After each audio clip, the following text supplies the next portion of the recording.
الحمد للہ نحمده ونصلی علی رسولہ الکریم اما بعد۔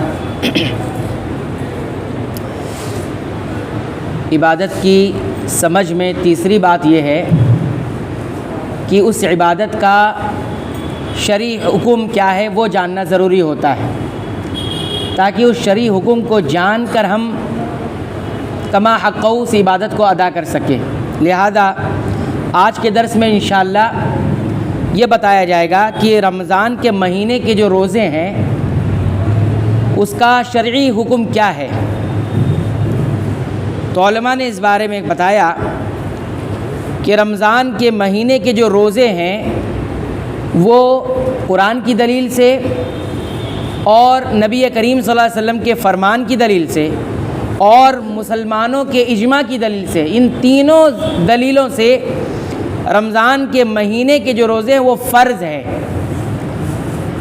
فرض کا مطلب یہ ہوتا ہے اسے کرنا ہی ہے، نہ کرنے کی صورت میں گنہگار انسان کہلائے گا۔ اور فرض دو قسم کا ہوتا ہے، ایک فرض عین ہوتا ہے اور ایک فرض کفایہ۔ دونوں میں فرق کیا ہے؟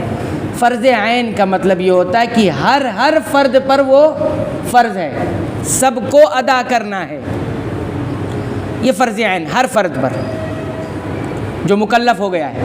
اور فرض کفایہ کا مطلب یہ ہوتا ہے کہ اگر اس عبادت کو چند لوگ انجام دے دیں تو سب کی طرف سے ہو جاتا ہے۔ تو روزہ فرض ہے، اور فرض میں بھی کون سا ہے؟ فرض عین ہے۔ کوئی یہ سمجھے کہ کچھ لوگ بستی کے روزہ رکھ لیتے ہیں تو باقی لوگوں کے اوپر سے وہ فرض اتر جاتا ہے، ایسا نہیں ہے۔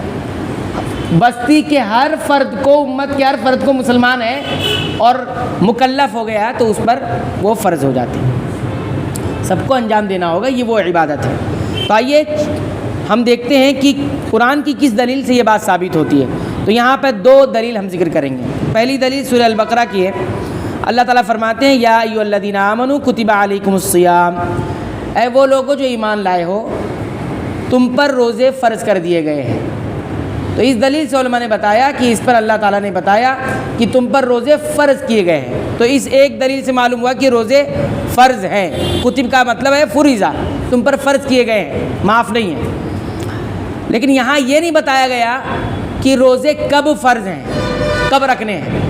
تو آگے جب ہم پڑھیں گے تو اللہ تعالیٰ فرماتے ہیں شہر رمضان، رمضان کے مہینے میں فرمایا آگے چل کر فمن شہید منکم الشہر فلیصم، رمضان کا مہینہ وہ مہینہ ہے کہ جس میں قرآن نازل کیا گیا۔ آگے بہت ساری باتیں، پھر آگے فرمایا کہ جب تمہارے درمیان رمضان کا مہینہ آ جائے فلیصمہ، لہٰذا تم کیا کرو؟ روزے رکھو۔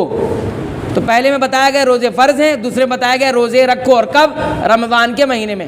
تو یہ دونوں دلیلوں سے یہ بات ثابت ہوئی کہ رمضان کا روزہ، رمضان کے مہینے کا روزہ فرض ہے اور فرض عین ہے۔ یہ تو ہوئی کون سی دلیل؟ قرآن کی دلیل۔ سنت کی دلیل دیکھیے، نبی کریم صلی اللہ علیہ وسلم نے فرمایا بنی الاسلام علی خمس، ایک انسان کے اسلام کی بنیاد 5 چیزوں پر ہے۔ تو اس میں سے بہت ساری باتیں ہیں، 5 باتوں میں سے ایک بات کیا فرمایا؟ وصوم رمضان، رمضان کے مہینے کے روزے رکھنا، یہ بھی کیا ہے؟ انسان کے اسلام کی بنیاد میں سے ایک بنیاد ہے۔ یعنی اس کے بغیر مسلمان ہی نہیں ہوتا انسان۔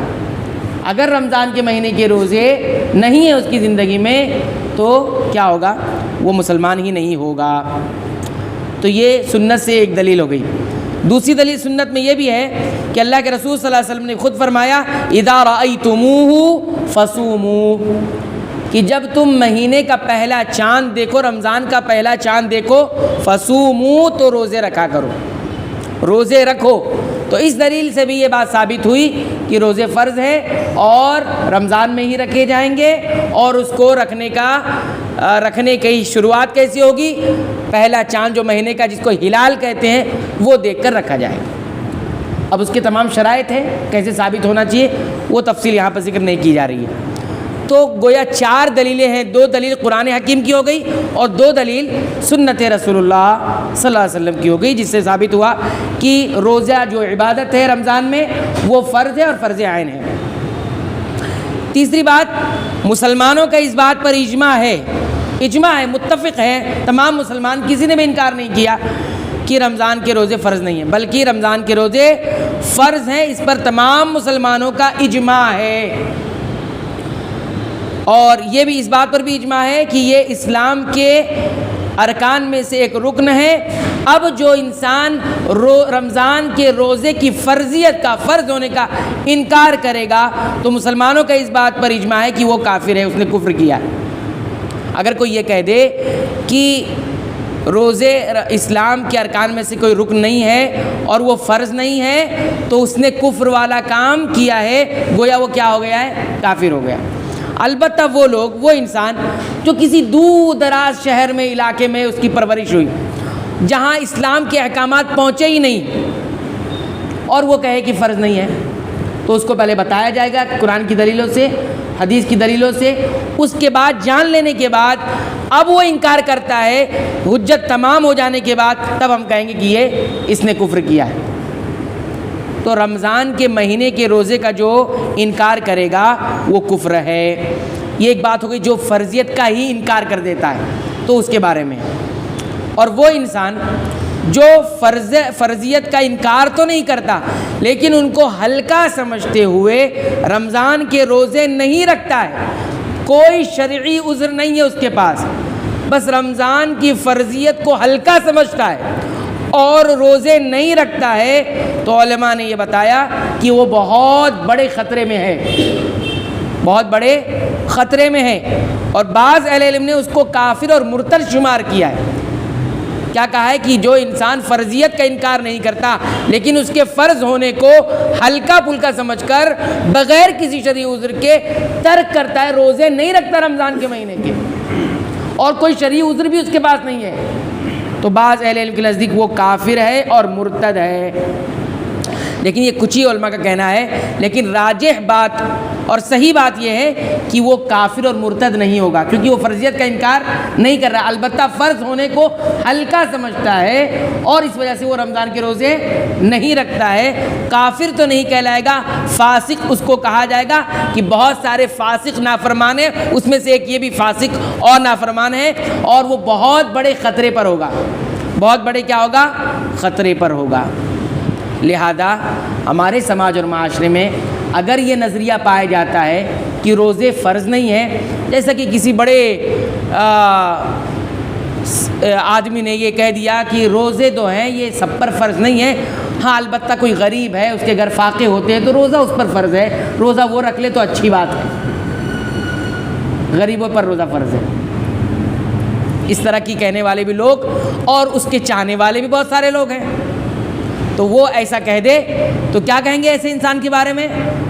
علماء نے کہا ایسا انسان کفر کیا ہے، اس پر کفر کا اطلاق ہونے لگ جائے گا، لیکن آپ متعین کر کے اس کو کافر نہیں کہہ دیں گے، لیکن بہرحال اس نے انکار کیا ہے تو وہ کفر والا عمل ضرور کیا ہے۔ ہم سب کافر کسی کو کہنے نہیں لگ جائے، لیکن البتہ یہ مسئلے کو جاننا ضروری ہے کہ رمضان کے فرض ہوں، رمضان کے روزے کا فرض ہونا، یہ اس کا کوئی انکار کرے تو وہ کفر کرتا ہے۔ تو آج کے درس میں یہ بات معلوم ہوئی کہ رمضان کے مہینے کے روزے کا حکم کیا ہے؟ فرض ہے، قرآن کی دلیل سے بھی، سنت کی دلیل سے بھی اور مسلمانوں کے اجماع سے بھی۔ دوسری بات یہ معلوم ہوتی ہے کہ اس کے فرض ہونے کا کوئی انکار کر دے تو وہ کفر ہے، البتہ اگر کوئی ایسا انسان ہے جو کسی ایسے علاقے میں ہے جہاں اسلام کے احکامات نہیں پہنچے ہیں، پھر اس کو بتایا جائے گا، حجت تمام کی جائے گی، پھر وہ انکار کرے گا تو وہ کفر ہوگا۔ اور کوئی انکار نہیں کرتا ہے فرض ہونے کا لیکن روزے نہیں رکھتا بغیر کسی بہانے کے، تو ایسی صورت میں ایسا انسان کافر تو نہیں کہلائے گا، مرتد تو نہیں کہلائے گا، البتہ فاسق ضرور کہلائے گا، اور ساتھ ہی ساتھ وہ بہت بڑے خطرے پر ہوگا، اسے اس کام سے باز آنا چاہیے، توبہ کر کے اس روزے کا جو بھی اس کے اوپر اطلاق ہوتا ہے یا کفارہ ہوتا ہے یا اسے رکھنا ہے، بہرحال جو بھی ہے وہ اسے کرنا ہوگا۔ تو یہ عبادتوں کی فقہ میں، خاص طور پر روزے کی فقہ میں یہ بات بیان کی ہے۔ اگلے درس میں ہم یہ دیکھیں گے کہ روزے کا مقام اسلام کے اندر کیا ہے، اس عبادت کا مقام اور اہمیت کیا رکھی گئی ہے، تاکہ یہ عبادت کے آنے سے پہلے اس کے مقام و مرتبے کو سمجھ کر ہم اس کو اسی انداز سے اس عبادت کو انجام دیں۔ اللہ تعالیٰ سے دعا ہے رب العالمین تو ہمیں صحیح سلامتی کے ساتھ رمضان کا مہینہ نصیب فرما اور اس کے تمام تقاضوں کو پورا کرنے کی توفیق عطا فرما۔ اے اللہ تو ہمیں بخش دے، ہمارے والدین کو بخش دے، تمام مسلمانوں کو بخش دے، تمام مومنوں کو بخش دے، مسلمانوں پر آئی ہوئی مصیبت رب العالمین اس کو دور فرما دے، اس کا بہترین بدلہ عطا فرما، اس کا بہترین بدل عطا فرما۔ آمین، تقبل یا رب العالمین۔